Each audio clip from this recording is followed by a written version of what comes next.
gagawa ka niyan? Yan. Maubos na yan. Hindi kaya kaming gagawa mo kanyan. 1.5 bet na mo kanyan.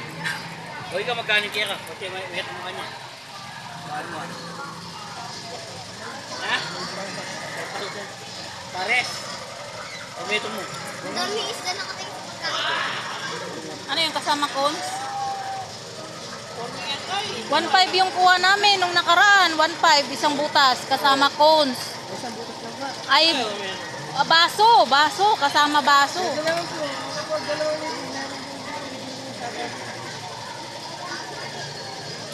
Kasama baso.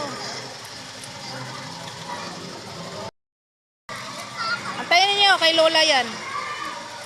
Tapos kay Lola at kay Lolo.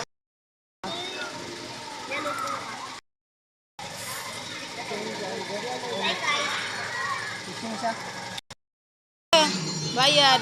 Salamat po.